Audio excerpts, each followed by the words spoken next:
The Full Circle Podcast. Compelling interviews and incredible tales from Colorado's Western Slope, from the mountains to the desert. Christi Reese and her team hear from the movers, shakers, and characters of the Grand Valley and surrounding mountain towns that make the Western Slope the place we all love.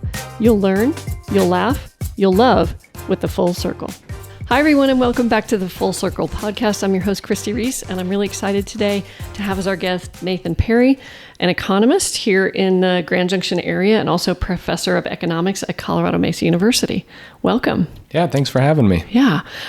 If you are a member of the business community here or anywhere on the Western Slope, you might have heard of Nathan Perry, and he does a lot of speaking about Western Slope economics and especially rural communities. Is that right, Nathan? Yeah. I mean, that's what we have a lot of on the Western Slope, that's right? That's right. So we cover the Western Slope. Mm-hmm. And tell us, let's start with a little bit about your background and your education and how you got to Grand Junction. Sure. I was born and raised in Salt Lake City.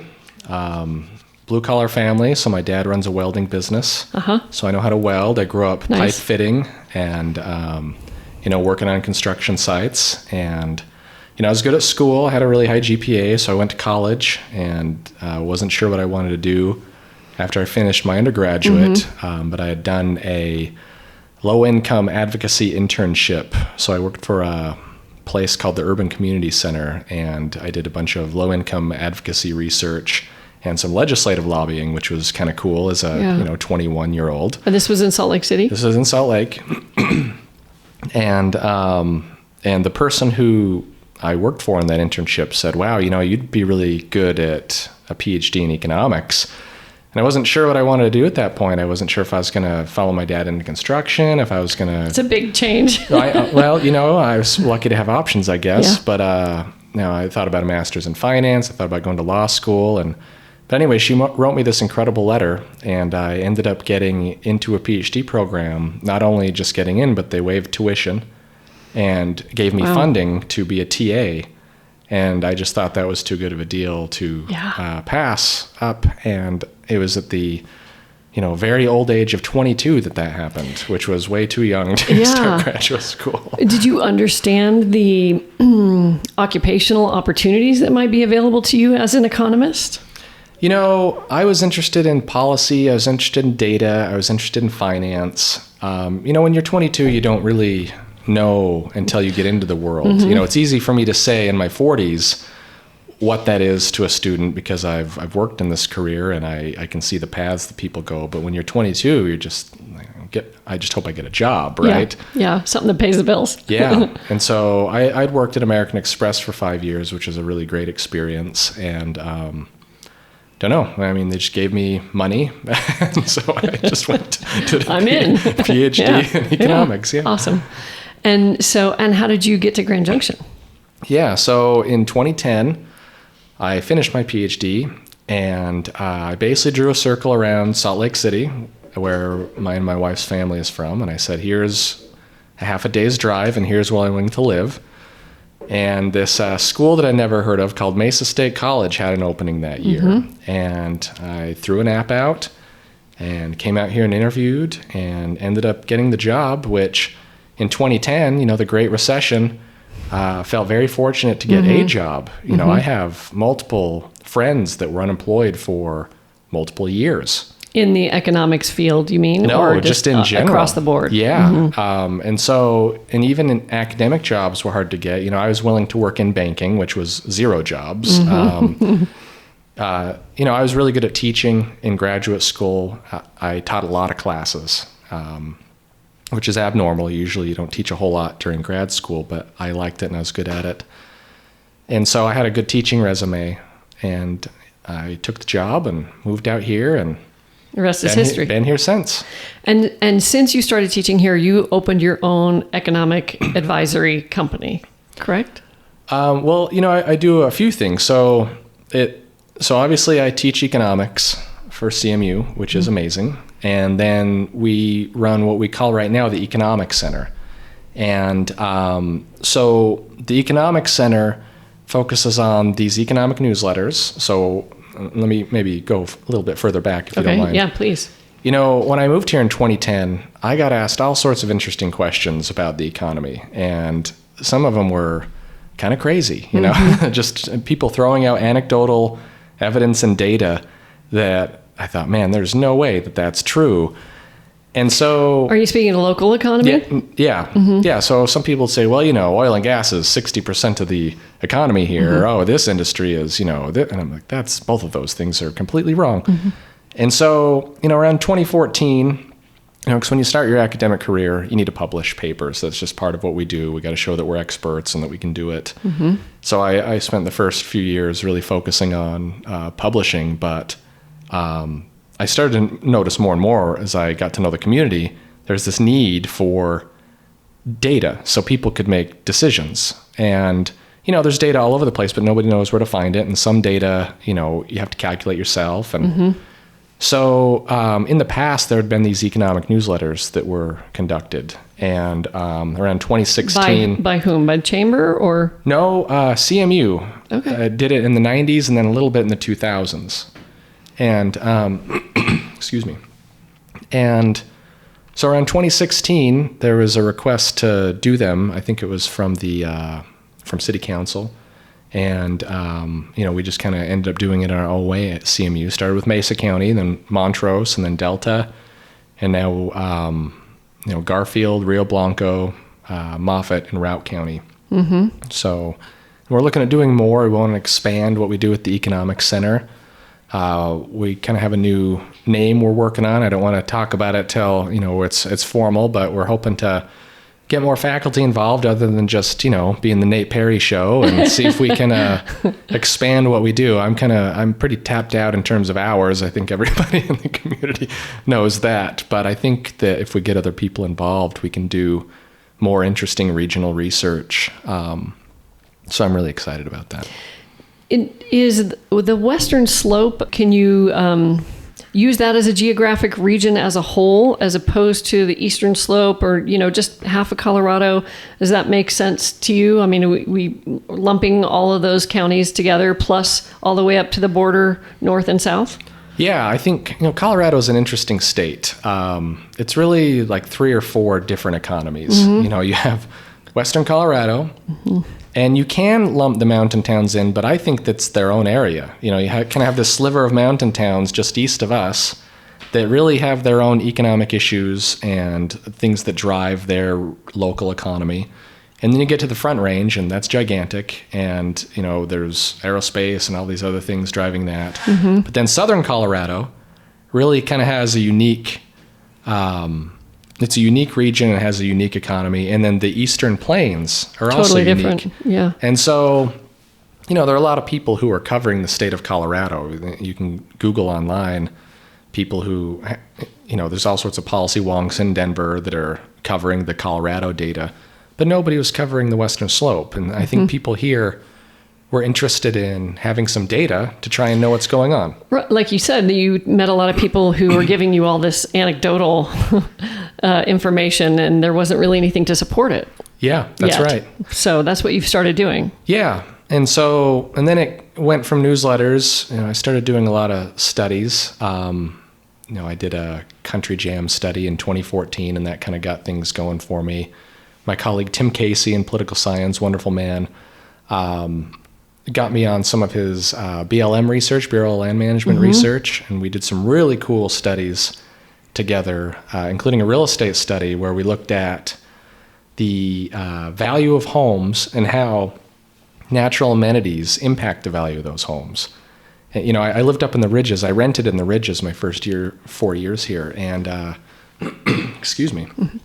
And I loved the house we lived in. And I asked the landlord, I'm like, hey, would you sell me this house? And she says, and she's a great person. But she said, well, it's really close to trails, and so that pushes the price up. And it's close to the golf course, so that pushes the price up. And you're like, really? And she just kind of she's throwing these numbers out. And I thought, you know what, I'm going to exactly quantify that. so that's what we did in this study. Kind of a fun study that shows that if, you build a trail system around a house, it can actually drastically up the value, or if you have an existing trail system, price goes up. Mm-hmm.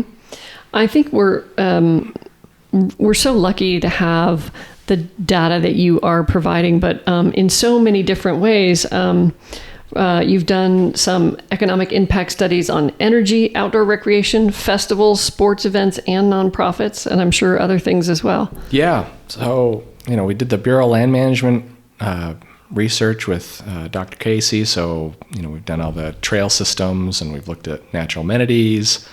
We worked with the outdoor rec industry here to try and accurately measure. It's really the first county level study of outdoor recreation. It's kind of unique because a lot of people think that's just tourism, but we looked at tourism and business activity that are outdoor rec related. Because, outdoor rec, it encompasses several industries. Yeah, it's sure not does. an industry. It's kind of there are several industries that can be considered outdoor rec. And then there's some that are kind of adjacent. Yeah, that's right. Yeah. And so we sent out some survey data, sent out some surveys, got some great data. We were able to figure out the tourism impact, the business impact. We had some complicated methodological issues in there that we sorted through, and we've had that technical report posted for 3 or 4 years. We're trying to publish it right now in a journal. Oh, great! Which I think is kind of neat. So, but yeah, I've looked at done a lot of energy stuff. So worked with Craig and Hayden up in Northwest Colorado, trying to, because coal's going away in that area. And so how do we solve that economic problem? Because that's a big economic problem. Yeah. And, how do you do it in a way that's apolitical, which is, another thing I've really tried to stick with is how do I do research that, I don't know, that is useful to society, but giving a perspective on the numbers without it being perceived as a political. I mean, it's so easy to read the news and to see, some professor back east, spouting his opinion on whatnot, as though I just don't think that's useful. And so I've tried really hard to be really transparent about how I approach things and to provide useful information. But the Northwest Colorado stuff's been some of my favorite work because when those coal mines close and when the power plant closes, there's going to be a big economic hole. And so I've been involved in a couple studies that are trying to help plug that hole, measure the losses, and then what do we need to do to recover those losses over the next 10 years. Well, could you talk a little bit about the energy sector here? Because that was a big study that you did to show what percentage of our overall economy it took part in, and how is that changing? And how has it changed over the last so it's interesting because decades? I was asked, I was talking about the questions I was asked earlier, and there's really 2 or 3 of them. One is, how big is outdoor rec? Another question I get all the time is, how many remote workers? And I still wish I could answer that question. I can't. And then, so how big is outdoor rec and how big is oil and gas? Those are the 2 questions. And I get asked about ag quite a bit. I have an ag study coming out. So now I've answered all the questions. I can retire. So wait, we have to redo them every few years, don't we? I guess, if it's useful. So the oil and gas study that you're referencing back in, I think I used 2017 data, published that in 2019. That was an attempt to figure out, how big currently is oil and gas in the Piceance Basin. Because the thing with that industry is it's not just the oil workers. There are a ton of supply chain effects. What we call the multiplier on oil and gas is very high. When things ramp up in oil and gas, you start to see a lot of jobs created that scales beyond what other industries can create because there's so much money. So much money.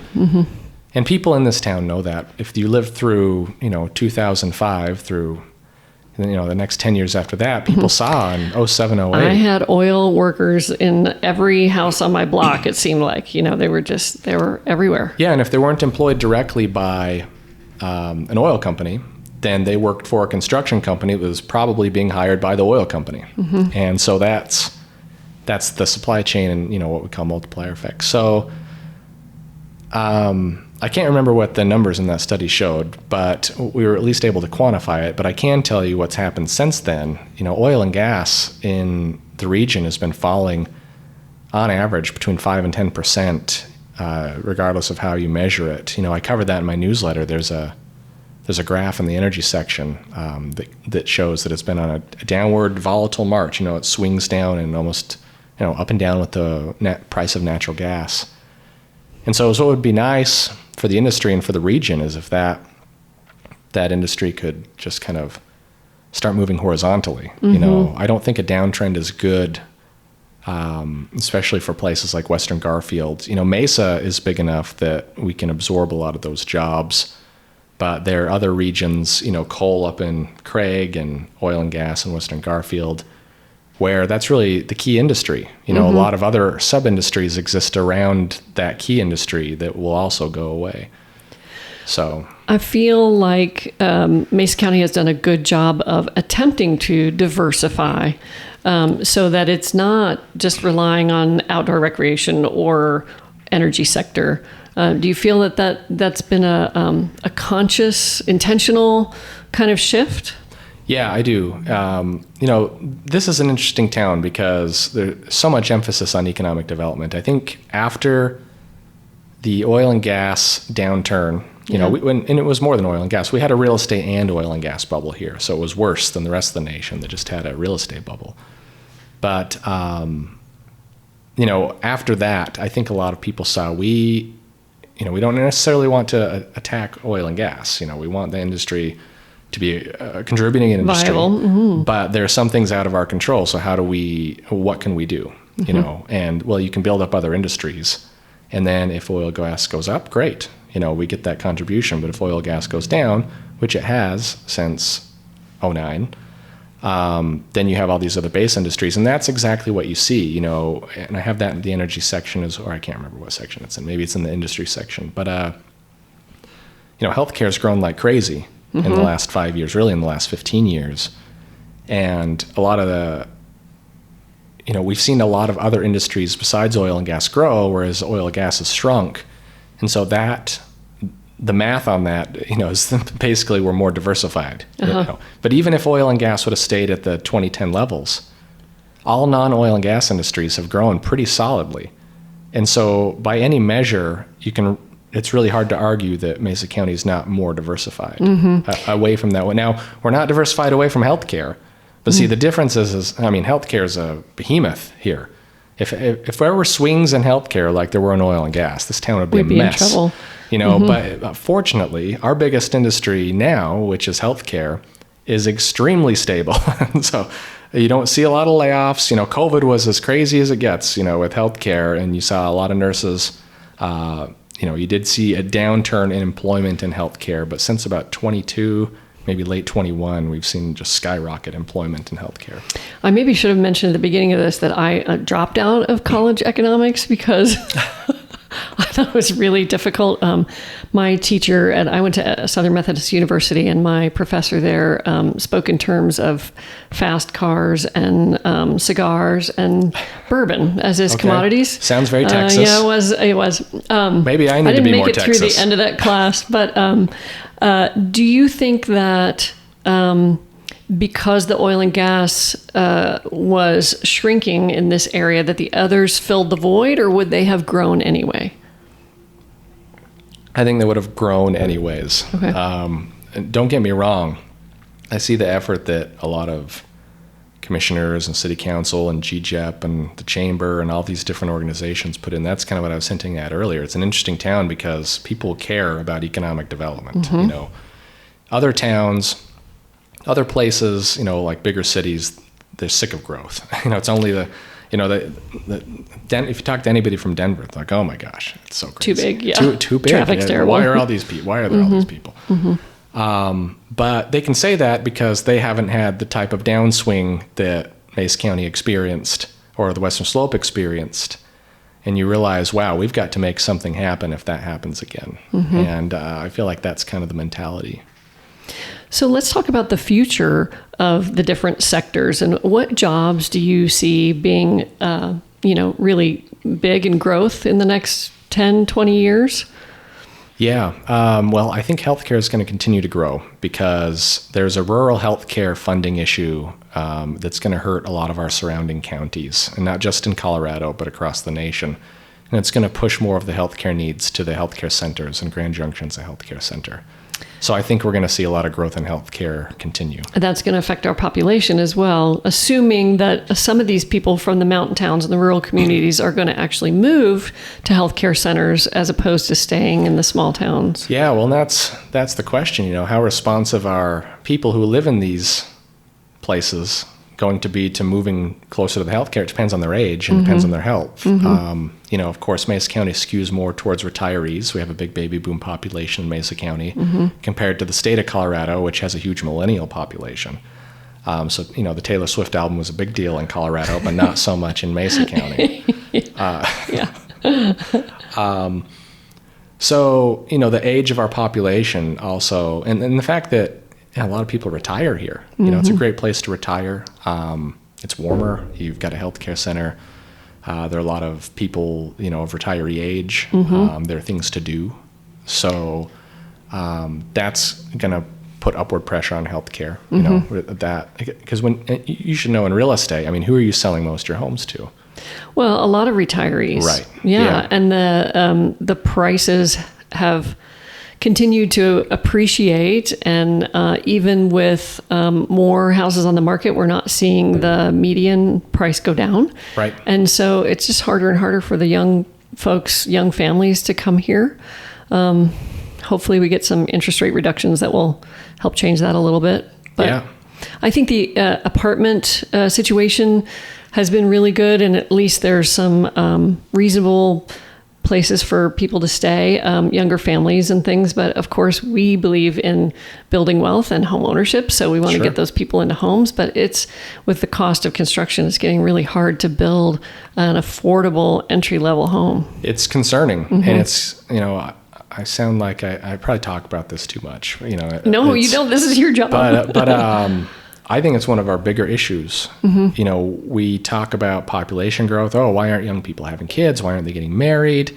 Well, it's because they don't have the same opportunities. They're scared to death. I've got an 18-year-old and a 20-year-old, and they think there's no way I'll ever be able to afford a home. That's right. It's the same thing with my students.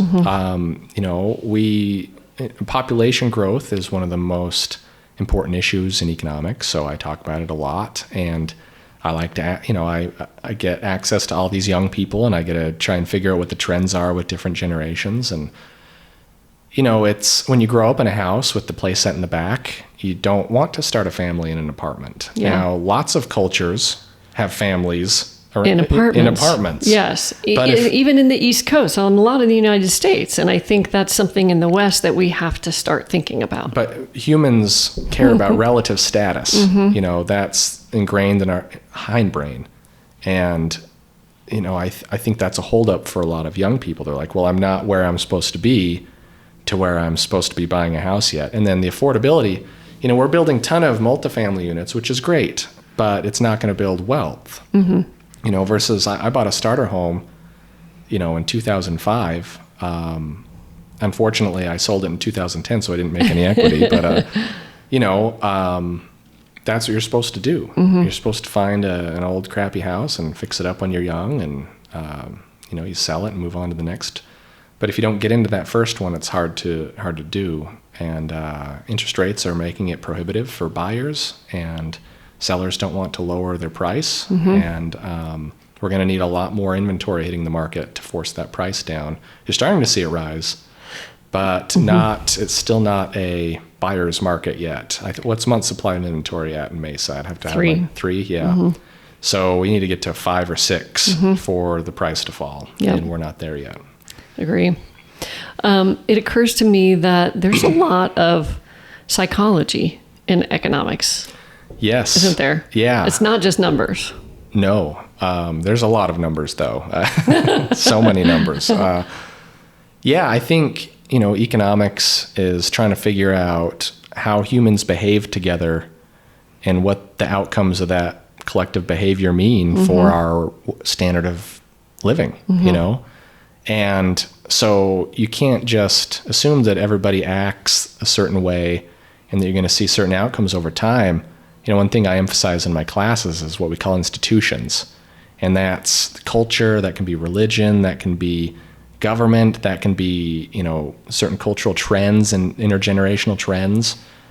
And, millennials are and institutions shape economics, but then economics shape institutions and behavior. So, for instance, in 2010, the millennials had a 10% unemployment rate. They all hit the job market and they couldn't find work. So what did they do? Well, they delayed starting families, right? They did not get married. They did not buy housing.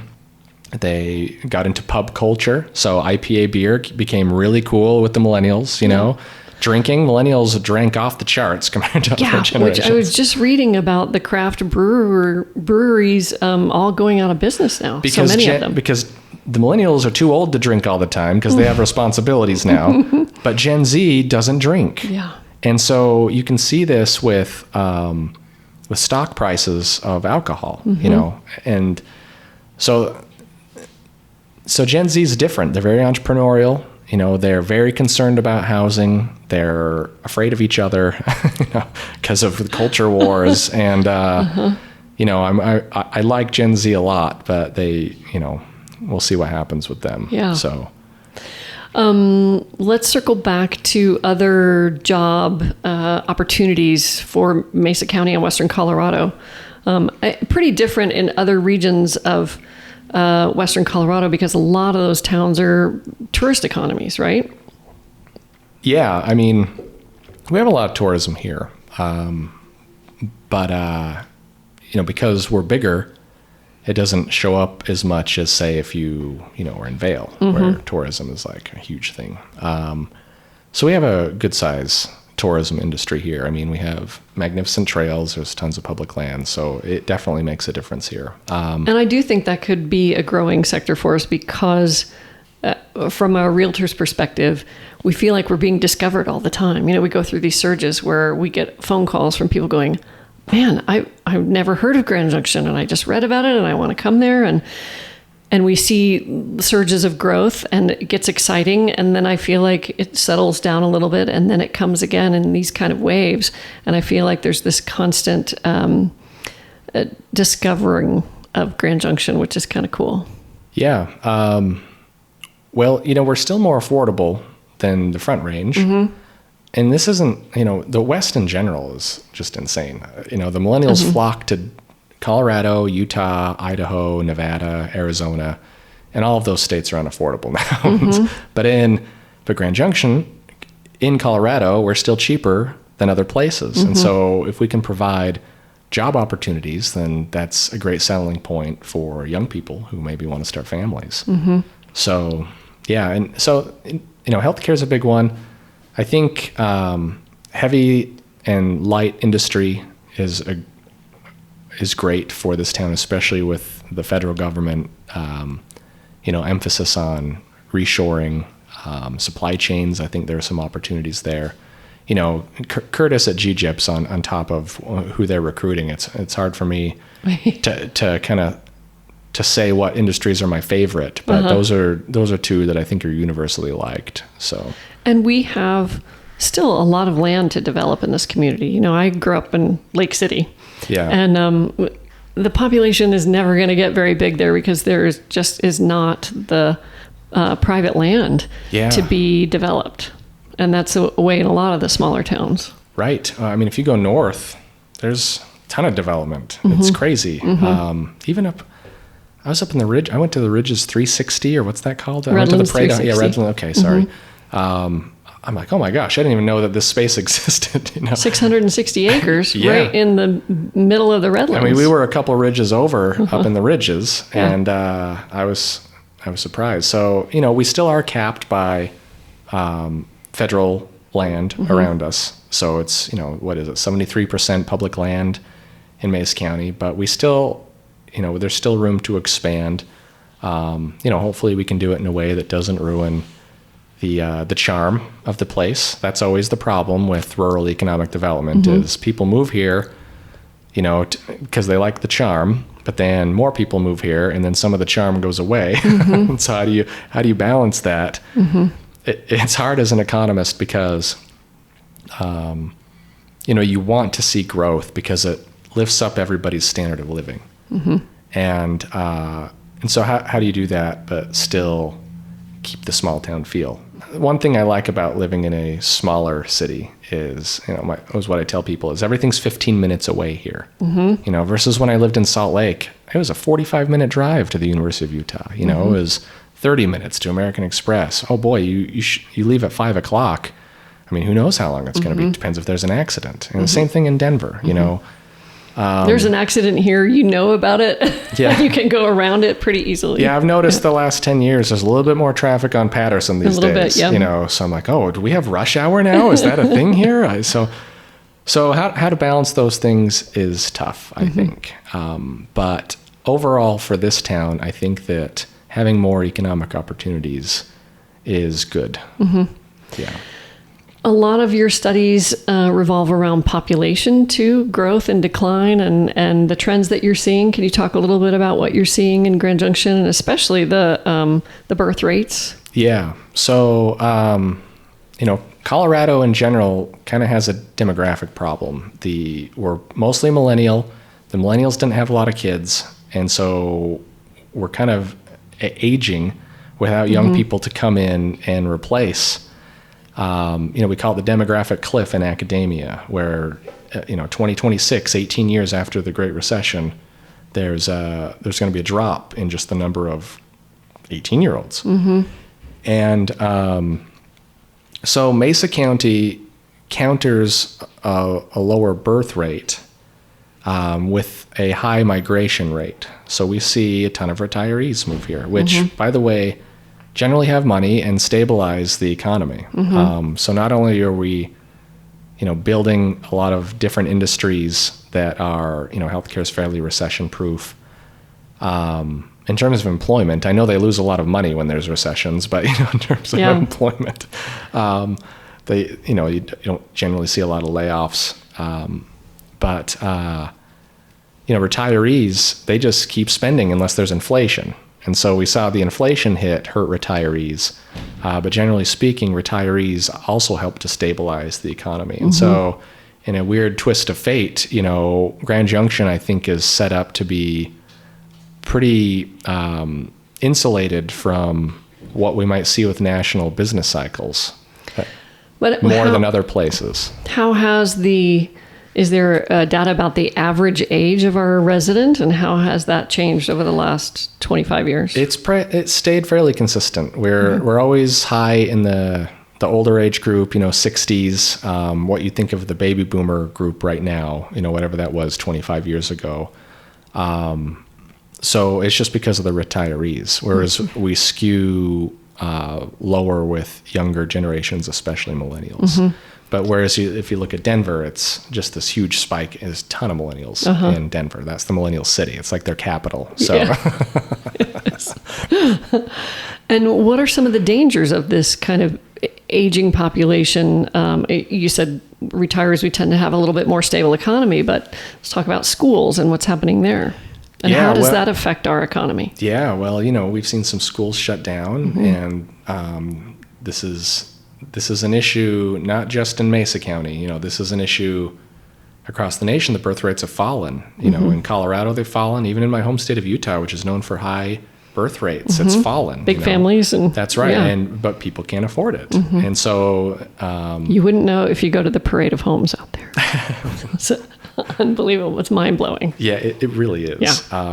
Yeah. In fact, I just made that comment to my wife when we were at the Grand Junction Parade home. The kids were really impressed. They're like, wow, these are mansions. I'm like, let's go to the Parade of Homes in Denver or Salt Lake, and you'll see castles. People have too much money. St. George. It's crazy. Yeah. But the population growth is a national issue. I mean, it's become a bit politicized, as everything in this world, unfortunately. But we're not at replacement rate. You need 2 people for every 2 adults, and we're not meeting that standard. And so you have a couple of options from an economic perspective when you're not, at that rate. You can import people, so you can have immigration, or you can do what Elon's doing, and you can build robots. It's kind of a joke, but it's kind of serious. That's what Japan's done. So Japan has had a population that has not replaced itself for quite some time. So how have they been able to produce stuff. Well, they're extremely good with robotics and technology because they can't bring in a bunch of cheap workers to do work in factories. They have to have robotics. And so, you know, the United States globally is kind of in a good position because if we need more people, it's easy to import people. Now, I know immigration's political, definitely not going to get into that, but just thinking in terms of purely labor supply, if we had a major labor supply issue, you know, we could solve that fairly pretty quickly. easily. Now, there might be some cost to that, some political turmoil, but generally speaking, you know, we can bring people in. Versus other parts of the world where that's a lot more difficult. You know, Japan's an island. They could try and import people, but it's more complicated. Oh, interesting. But if you don't have more people, then you have to focus more on technology to produce stuff. And, you know, there's been this crazy shift in the last 2 years. You know, 5 years ago, 5 years ago, the argument was we need more people in the United States. And now I'm looking at Elon's Optimus robots and I'm thinking, you know, do we need more? I mean, these robots might produce. We are in an interesting world. I don't know what's going to happen. But if robots can legitimately take a lot of the production process out of the hands of humans, you know, I think it changes the growth argument for needing more people. So I don't know how it's going to play out. I'm watching with fascination. Right, like we all are. else. Yeah. And it's changing so quickly. All I know is I'm buying one of those robots immediately. Right. Okay, it's going to to do my dishes and it's going to fold my laundry and fold put it my away. laundry, and I'm going to have it punish my kids so I don't have to deal with it. Perfect. I want to talk a little bit about CMU and tell us what courses you teach and what you love about teaching college kids. Yeah, well, I teach a lot of classes. I used to teach a lot more. I've kind of got it narrowed down these days. I teach intermediate macroeconomics, and I teach money and banking, and I sometimes teach international economics. We're running that again in the spring because it's very topical right now. And then I teach this class called econometrics, which is a fancy economics and statistics class. That's how I did that realtor study with the home amenities. And then I teach intro classes. And that still sounds like a lot, Nathan. It is. It's 4 classes a semester, but, you know, I've been doing it a long time. And, you know, I do so much other work that a lot of the economic stuff is just in my head. And so... And it gets crossover. You use the data. And that's exactly it. You know, you know, a lot of the work I do ends up in the classroom, and I tell stories about, you know, writing these newsletters. I show the newsletters, or I'll pull up a study. We use some of my data sets from some of like the house price study. You know, we use that in my econometrics class. And so, you know, what do I like about teaching? You know, as I get older, I feel like it keeps me young. You know, it's weird to say, but you know, my kids keep me young, but they're little. Like college kids are adults, but they're college kids. You know, and so it's just interesting to see what's going on in their lives and, you know, to know what's going on. For instance, you know, I'm going to make fun of the millennials a little bit more here. So, you know, they don't like Taylor Swift. It's, you know, they've moved on. Gen Z, you know, it's just not for them. And I wouldn't have known that, you know, because I'm technically a millennial. And so, you know, that's all I hear from people.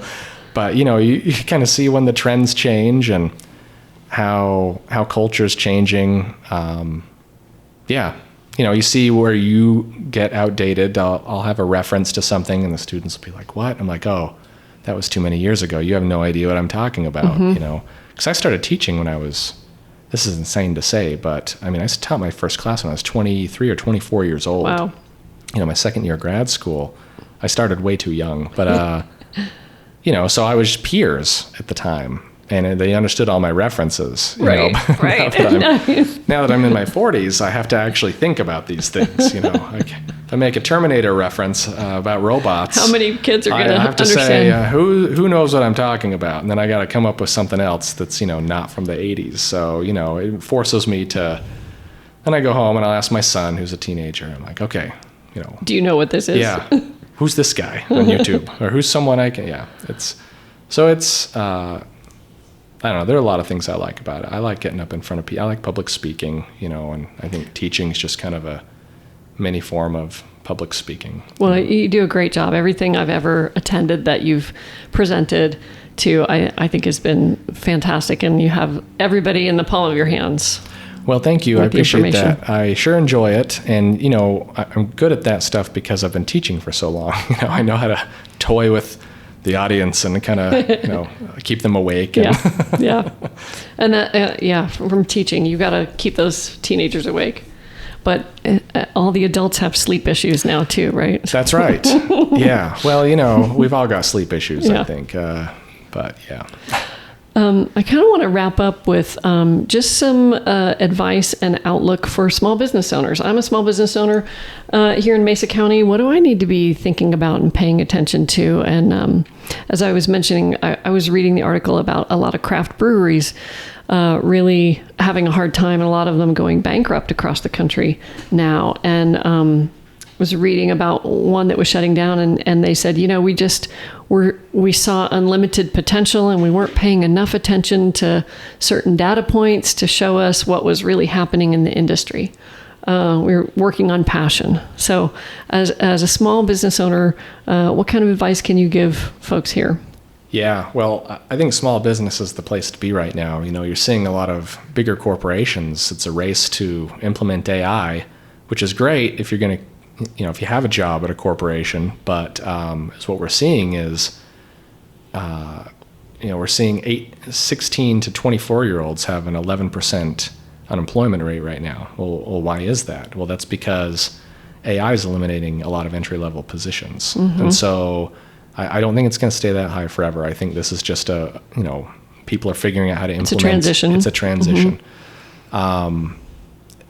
And so, one thing I try to work with my students on is, you want to get a job and get experience, but you can also start your own business, and you can actually buy your own business. There are businesses for sale, especially if you go to a bigger city. And there are a lot of retiring baby boomers who would love to sell you that business and teach you how to run it. And so that's what we try to do with our business program is, you take all sorts of classes, accounting and finance and marketing and, management. So you have all those skills. So I like the small business space economically. Obviously, it's a huge job creator. But if I were to give advice to small business owners, it would be, start and think how you can implement AI into a lot of your processes. It's a crazy tool, mm-hmm. and it's getting smarter weekly. It's actually starting to scare me. So I can build some crazy models in AI, and not all small businesses need, that type of stuff, but you can program it for some very basic tasks. And that's going to be a big productivity driver for a lot of small businesses. So I think that's kind of the big trend right now. I was just at, we had Realtor Day today with some speakers, and one was focusing on AI, and he put up a slide that said, I want a vote of everybody in the room. Do you think that AI is going to cause job loss, and a break even, or job creation? And it was about, a third for each group. But what's your thoughts on that? Do you think it's a job creator in the end after the transition? Yeah, this is a hundreds of year old debate between Adam Smith and Karl Marx. Adam Smith argued that capital and labor are complements, that when you have new technology and new inventions that can do things, that frees up resources that then those workers will go into. And he's been right, since he made the argument. Mm-hmm. And then you have Marx that said, listen, capital and labor are substitutes. And if, AI is going to replace all of us, and we're going to have too many people unemployed, and we're going to need a universal basic income. Mm-hmm. This comes up every technological cycle. And so far, Adam Smith is, I don't know what the record, 12-0, I don't know, just making that up.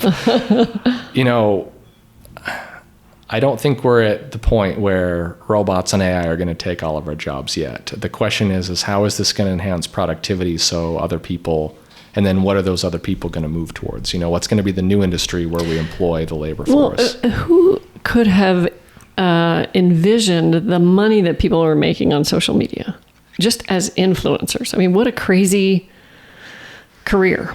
It is a crazy career.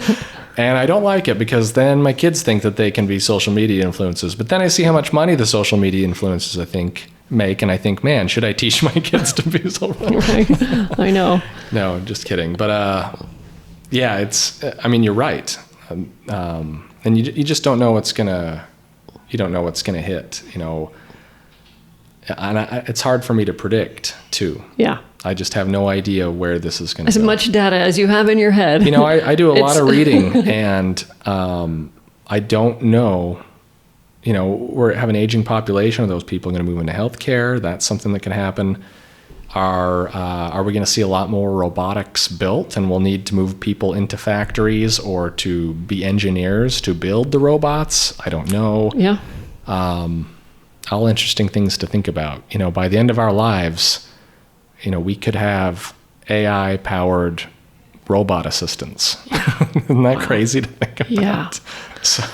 So if you're willing, what advice do you give to your teenager about what are some good career paths for you? Yeah. Considering AI and what's happening. Sure. Well, and not social media influencer. Yeah. Well, you can do that on the side. That can be their side gig. Yeah. Then I'll be happy about it.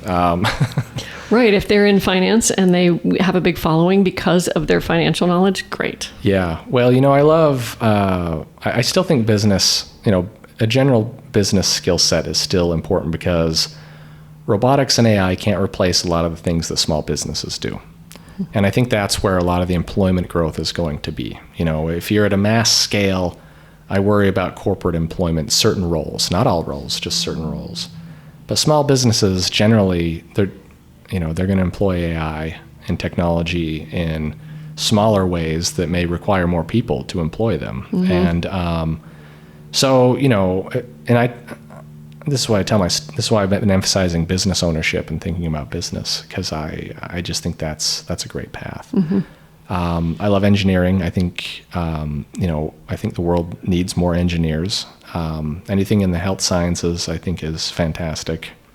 The trades are great. I grew up in a trades family, electrician, plumber, welders, making good money right now. Yeah, it seems like there's a lot of growth potential in those industries. Yeah, so, we haven't seen that much, AI hasn't destroyed any sort of education paths quite yet, I don't think. I still think there's demand for things once we get over this kind of we're in a labor market recession right now, which makes it a little bit tough to talk about it this second. Mm-hmm. But the labor market recession won't last. We're not in a normal recession. GDP's strong, but the labor market is, if you get unemployed, it's one of the worst times to look for a job since 2013, actually. Wow. And but not very many people are getting fired, but then nobody's getting hired. Mm-hmm. That's the labor market right now. Okay. So it's very strange. So let's see. Business, engineering, health care, and trades. I'd say those would be my top 4. Okay, awesome. Yeah. All right, I hope people are taking note of this, especially teenagers. Yeah. Nathan, it's been a real pleasure. I thank you for taking time out of your busy schedule to talk with us, and I hope we get lots of listeners. I think it's just fascinating, and I appreciate all the work that you do, which really helps support economic growth in our region. Well, thank you. I appreciate having me. It was a lot of fun. And yeah, if you don't mind me telling people where the newsletters are at, you can go to CMU's website and just type in Economic Center or Economic Newsletter, and should pop up, and you can sign up for any of the counties that I cover. So thanks. Awesome. I'm actually considering enrolling at CMU to take some of your classes. I think it'd be great. Maybe I can finish an economics class. I'm more interesting than the other economists. So. I bet you are. Yeah. Thank you again. This has been Christi Reese with Nathan Perry for the Full Circle podcast, and we'll see you next time. Thanks. Thanks for listening. This is Christi Reese signing out from the Full Circle podcast.